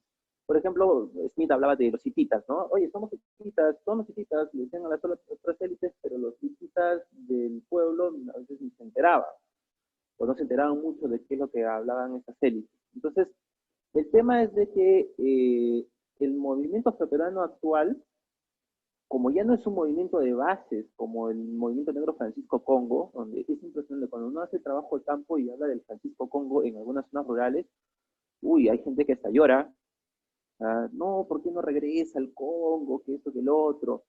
Entonces, es un tema muy interesante, el tema del movimiento negro Francisco Congo. Entonces, por eso que, por ahora, el trabajo que se está haciendo es que las ONGs hacen incidencia con el Estado y luego tratan también de trabajar directamente con las bases, desde las familias hasta verlo con, por ejemplo, hacer una intervención en algún barrio o cosas por el estilo, o hacer escuelas de formación política jóvenes, ir a las comunidades, ¿no? Pero también es importante porque ya no es un movimiento de bases en toda la costa peruana como antes, o en casi toda la costa peruana, sino son organizaciones que tienen menos presupuesto, y que tienen que focalizar su trabajo. Entonces, para hacer esta movilización, ¿no?, de toda la población afrodescendiente, lo más efectivo es bien gracioso, es desde que existe la Dirección de Políticas de Población Afroperuana, el trabajo es mucho más fuerte. ¿Por qué? Porque muchos de ellos tienen una comunicación constante con las organizaciones afroperuanas a través del grupo del GTPA, que es el Grupo de Trabajo para Población Afroperuana, que es una conexión entre Estado y sociedad civil, ¿no?, porque son representantes de organizaciones de diferentes zonas, y también hay activistas o exactivistas en ese aparato estatal. Entonces, están sensibilizados de ellos, y la cuestión es de que es a través de la DAF donde también se ha hecho un gran trabajo de sensibilización. Por ejemplo, en el 2013, que se empezó a hacer el estudio especializado de población afroperuana, que fue el primer estudio para población afroperuana, y que se identificaban las comunidades afroperuanas. En ese trabajo, por ejemplo, también se hizo una campaña de identificación con miras al censo, que finalmente fue en el 2017, en donde decía, soy afroperuana, soy afroperuano, y se daban pulseritas que decían, soy afroperuano, soy afroperuano. Así mucha gente se enteró que, ya, soy afroperuano. O, mira, también, claro, negro, sambo, catalagua, claro, y ya, pues soy afroperuano, sí soy negro, soy catalagua. Y se sabía cuántas personas eran. A través de ese acercamiento se empezó a hacer sensibilización. También con la campaña de autoscripción étnica que hubo para el censo del 2017, desde estas entidades del Estado se pudo hacer ese trabajo. También, desde el Ministerio de Educación, la única especialista afroperuana que está en el Ministerio de Educación, Melissa Palma, he tenido el gusto de trabajar con ella, han hecho un gran trabajo, ¿no?, desde el equipo de lineamientos de política de la dirección de la DGIDIRE, que es la Dirección General de Educación Rural e Intercultural, Dirección General de Educación Intercultural, Bilingüe y Servicios en el Área Rural, DGIDIRA. Han hecho un gran trabajo en donde se han puesto también los contenidos para todo lo afroperuano. También tuve el gusto de trabajar ahí como consultor, y que ahora están en los contenidos a nivel nacional en la televisión a través del programa Aprendo en Casa. Se ha encontrado ahora que es a través de la incidencia desde y con el Estado, en donde se puede generar también grandes cambios, ¿no? La otra pregunta, ¿me recuerda, por favor? Que me explayé. No, preguntaba sobre solidaridades, ¿no? Si existen solidaridades, por ejemplo, con poblaciones indígenas o con el resto de América Latina. Ya, hay un tema importante. Por ejemplo, y esto en el caso de Perú, tiene un rezago colonial.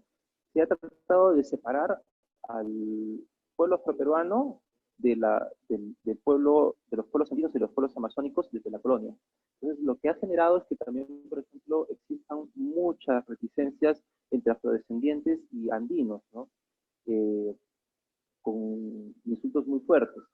Ahora, hay más acercamiento con los pueblos andinos por el mismo intercambio cultural histórico que ha habido, y con los pueblos amazónicos hay menos conexión, pero que se está tratando de hacer el intercambio desde organizaciones estatales como el INDEPA, y que ahora es el Ministerio de Interculturalidad, ¿no? Hay entidades donde se puede generar este diálogo intercultural, como la CONEIP en el Ministerio de Educación, que es el Consejo Nacional de Educación Básica, el Consejo Nacional de Educación Bilingüe e Intercultural. Pero, por ejemplo, como anécdota, ¿no?, en el 2013, hace tiempo, yo estaba dando una ponencia en el Congreso Nacional de Educación Intercultural y Bilingüe, y justo hablé de territorialidad y hablé de lengua afroperuana, el español afroperuano. Los delegados de los pueblos amazónicos se levantaron como si fuese la película de Malcolm X y se fueron, de protesta. porque supuestamente era su, su bandera. Esto ya cambió, ¿no?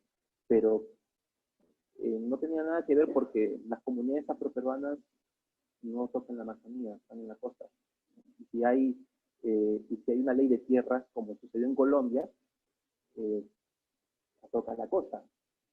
Y si hay un tema de lengua, no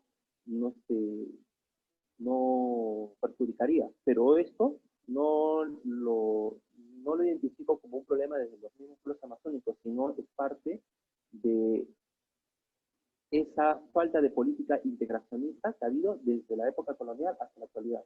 Y es parte de una cuestión de reparaciones colectivas que se debe hacer, porque el Estado peruano y desde el Estado colonial ha visto la idea inclusive más de unir y de dividir, ¿no? Ahora, con respecto a solidaridad, pero sí hay solidaridades principalmente con organizaciones como Chirapa, que es una organización indígena, ¿no? Y sí hay algunas muestras de solidaridad, pero no son muy constantes en cuanto dentro de Perú.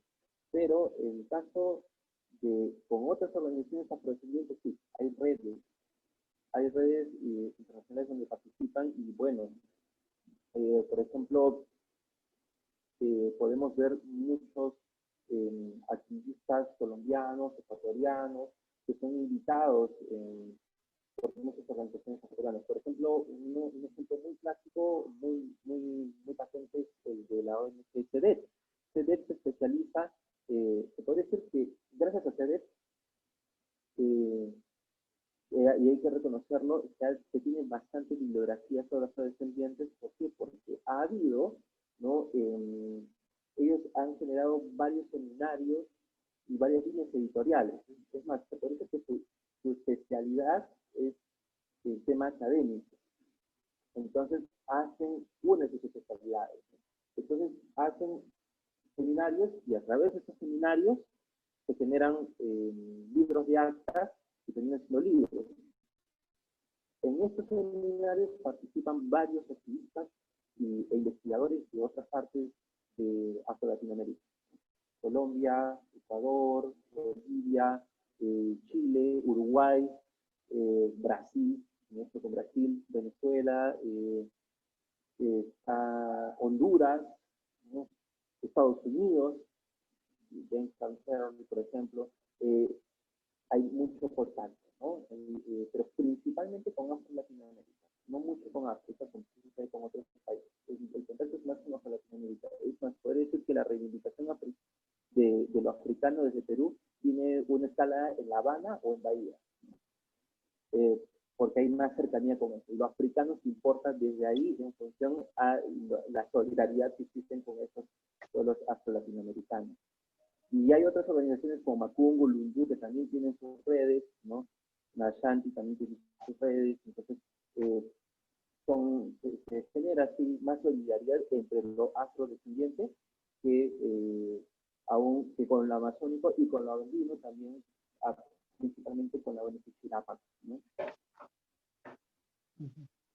Muy bien, Juan, gracias. Vamos a darle la palabra al doctor Israel, que también tiene un cuestionamiento, una serie de cuestionamientos para ti. Le cedemos la palabra al doctor Israel. Muchas gracias, Víctor. Pues bueno, Juan, muchas felicidades. Siempre pues, me ha interesado un poco, yo soy historiador, ¿no? Y siempre me ha interesado un poco la historia colonial que hay entre Perú y México, bueno, la Nueva España, ¿no? Y las poblaciones afrodescendientes que llegaron a los dos principales virreinatos que tuvo España en América, ¿no?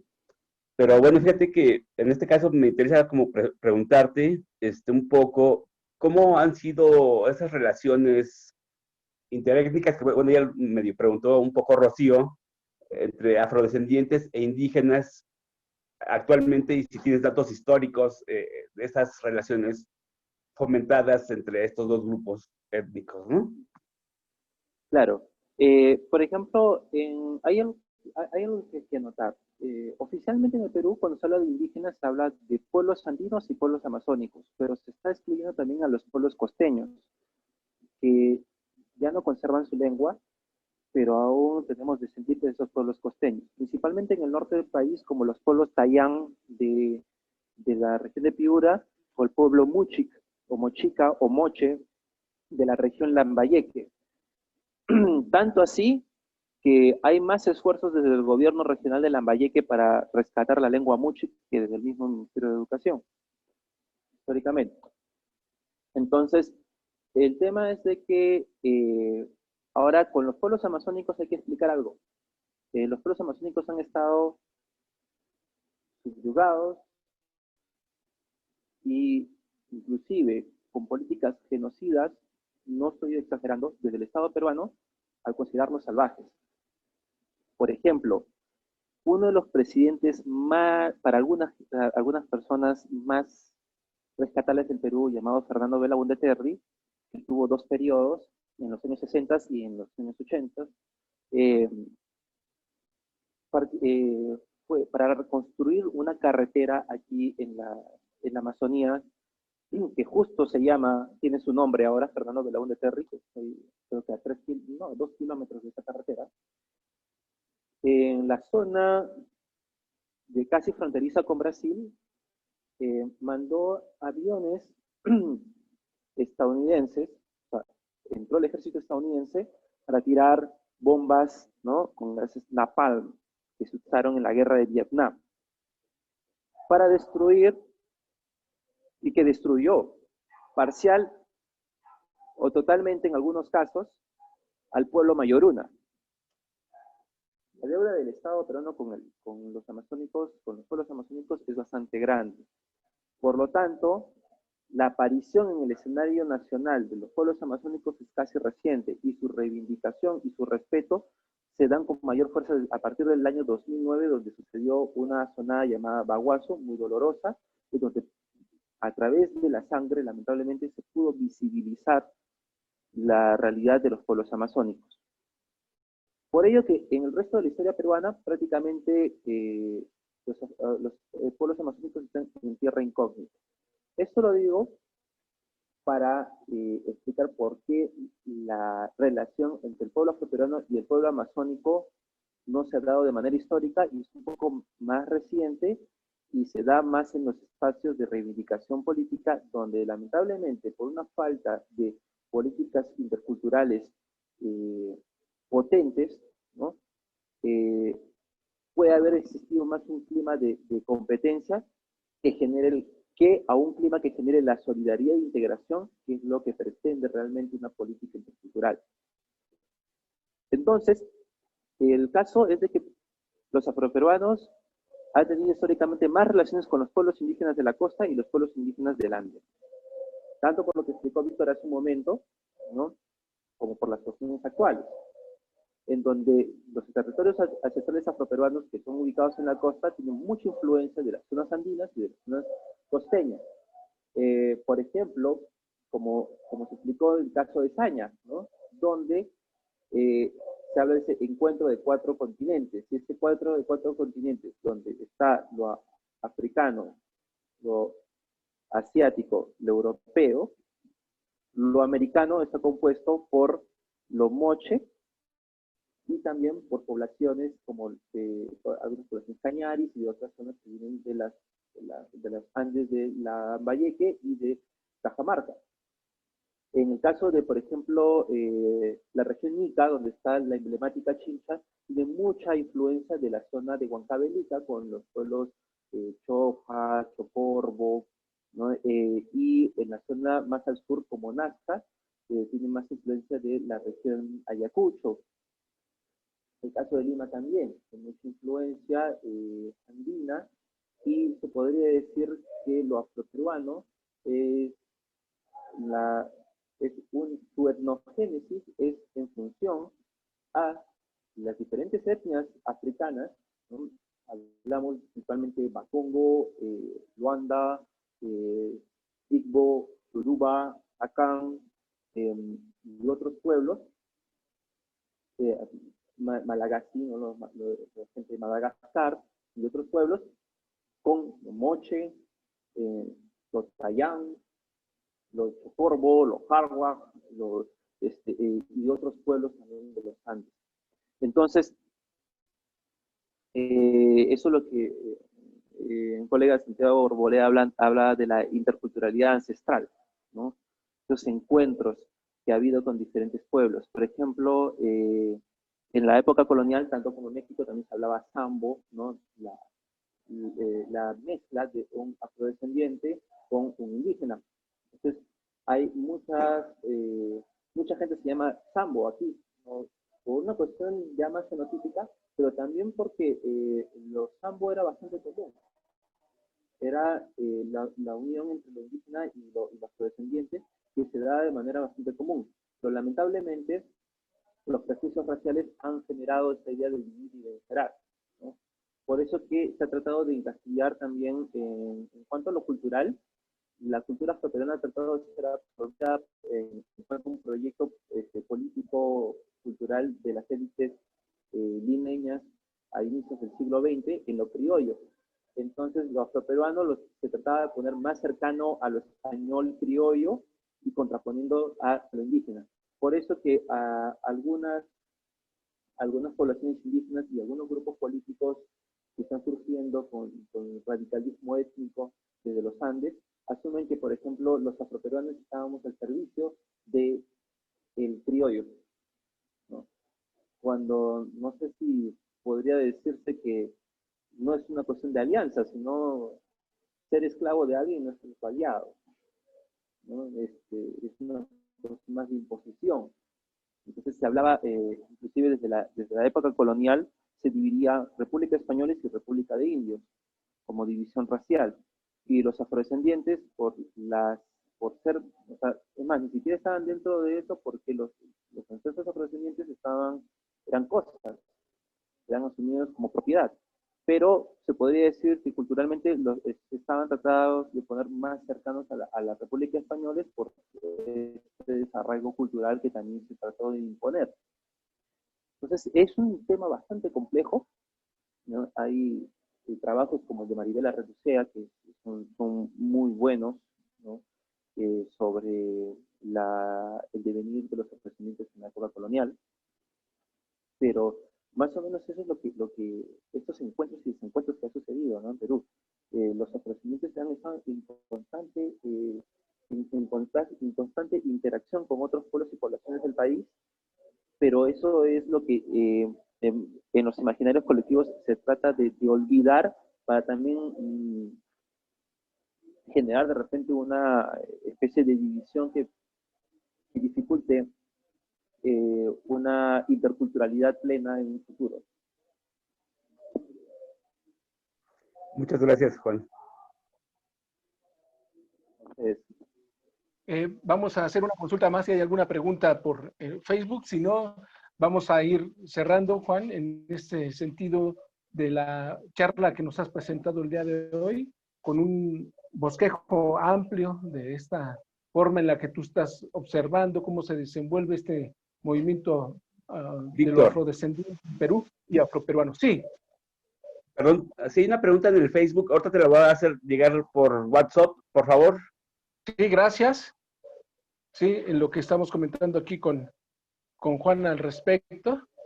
Y pues primero siempre anticiparte un agradecimiento, Juan, por esta parte tan importante de tu labor, y ahora esperemos de que te vayas integrando poco a poco a esta red que estamos creando en Afroindoamérica a través de esta red antirracista, global antirracista, y que nos permitas pues, seguir contando con tus participaciones, en el mismo tiempo de que te vayas integrando un poquito más al trabajo de lo que hacemos en la red.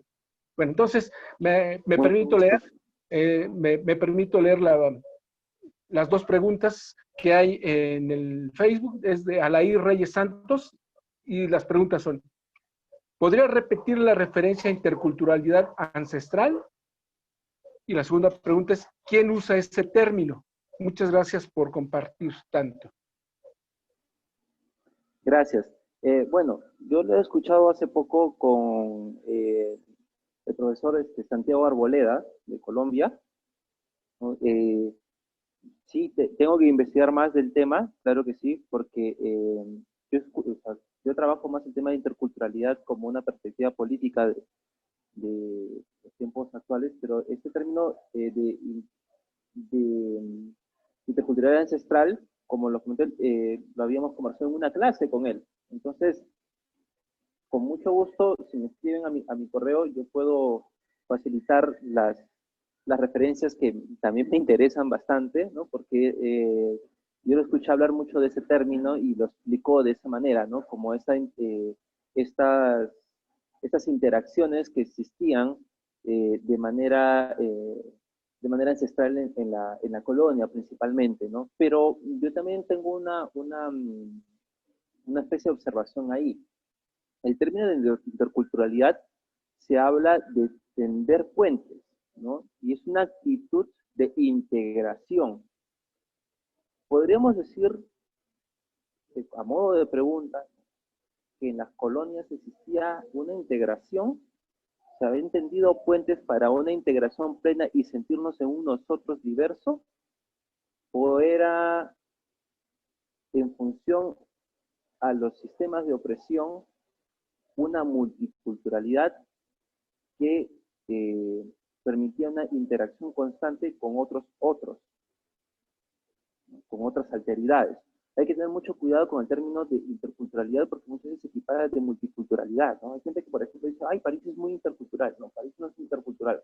París es una ciudad muy multicultural donde uno puede estar en un vagón del metro y puede escuchar 10 idiomas a la vez. Impresionante cuando uno va ahí. Yo solamente estuve 2 días y es verdad, es impresionante cómo en los primeros 10 minutos uno se puede dar cuenta de eso, pero no es intercultural, eso es multiculturalismo en cierto modo. Y autores como Jared Bowman trabajan en el tema del enigma multicultural. Pero este término de interculturalidad ancestral me parece muy interesante y sí, voy a trabajar las referencias. Me puede escribir a mi correo, composta.gmail.com y podemos conversar sobre ello. Pero esa es mi observación, ¿no? Lo mencioné porque me parece que es una opinión válida, ¿no? Que era necesario expresarla, ¿no? Muchas gracias, Juan. Si por el momento ya no tenemos alguna otra pregunta, vamos a hacerte entrega virtual, digamos así, de nuestro reconocimiento, el cual te haremos llegar en su momento. Dadas las condiciones de pandemia, sabemos que esta forma de comunicación en la que nos estamos integrando, pues toda la parte escolar y académica, necesitamos ir ampliando estos horizontes, pero creo que en esta ocasión, como en las otras en las que se han presentado los conversatorios, inclusive la sesión pasada donde participó la doctora Rocío Gil, nos está abriendo el panorama porque nos permite tener intercambios académicos mucho más, digamos, precisados y llenos de vitalidad en este sentido donde nos observamos. Ya a esta distancia sabemos ahorita tú que estás en una parte de la Amazonía peruana y que nosotros estamos acá por la Ciudad de México y que nos permite tener este contacto. Entonces, pues también debemos señalar que hay una parte importante de participación en este sentido. Ya está en pantalla tienes tu constancia por la participación, ya te la haremos llegar. Muchas gracias, Juan. Te cedo la palabra si tienes algún comentario más, pero desde Afroindoamérica, Red Global Antirracista, te damos las gracias por tu participación, por este esfuerzo tan grande de estar desde la Amazonía peruana. Sabemos que a veces las cuestiones de conectividad también nos dificultan, pero que en este caso ha podido tener su presencia. El doctor Jesús Serna, que es uno de los protagonistas esenciales de este seminario, por el momento no pudo estar con nosotros, no pudo acompañarnos, pero ten por seguro que estará viendo la sesión y que nos hará llegar sus comentarios o preguntas de manera pertinente. Le cedo la palabra al doctor Israel. Adelante, doctor. Sí, no es solo un comentario para Juan. Alair Reyes dejó su correo electrónico también para facilitártelo. Te lo estaremos mandando con Víctor para que estén en comunicación. Es eso. Perfecto. Pues Perfecto, sin más, agradecemos a Juan de nueva cuenta y a la doctora Rocío Gil siempre por su amable intervención en todas las cuestiones técnicas, al doctor Israel en este momento por su intervención y su participación en la colaboración para las preguntas desde Facebook. Y pues les damos las gracias. Esperamos su participación en los próximos conversatorios que Afroamérica Red Global Antirracista tendrá. Y invitarlos a su vez al seminario que pronto les daremos las noticias. Adelante, Juan, por favor. Sí, una cosita más. Una cosita más quería, a la pregunta de Israel, quería recordarles que traten de buscar en YouTube o en Spotify. En Spotify pueden encontrarlo como autora Miguel Bayumbrosio, y en YouTube, no sé si también pueden encontrar de Miguel Bayumbrosio también, y de Susana Vaca, la canción Llana, con Y, Llana Runa, donde habla de esta interacción entre afrodescendientes y andinos que históricamente se ha tratado de generar como una disyunción, cuando realmente hay una conjunción y se habla inclusive de lo afroandino, ¿no? Entonces, es importante que puedan escuchar esta canción. Me gusta mucho trabajar con música, lamentablemente no se puede trabajar ahora con ello, pero también les pido que puedan facilitar mi contacto a quien lo desee para poder compartir, porque es importante entender que la ciencia se construye en la interacción constante y colectiva, y el conocimiento está para compartirlo, ¿no? Puedo facilitarle mis artículos y otros artículos que también conozco, porque si no se leen, si no se critican, son letra muerta. Entonces, muchas gracias por el espacio. Voy a seguir participando. Espero que en otro momento podamos hablar de otros temas también. Y muchísimas gracias por la invitación y por la confianza depositada en mí. Y qué bueno que no nos haya fallado la señal de una manera desastrosa. Y bueno, es bonito romper las fronteras de esta manera. Muchas gracias a todos ustedes y muchas gracias nuevamente por el espacio. Al contrario, Juan, nosotros estamos agradecidos por tu presencia. Con esto damos por terminado esta sesión. Los invitamos a que estén atentos a través del canal oficial del Afroamérica Red Global Antirracista, así como de la página de Facebook, para que nos sigan en el próximo conversatorio, así como en la parte del seminario. Muchas gracias. Damos por terminada la sesión. Hasta luego. Hasta luego.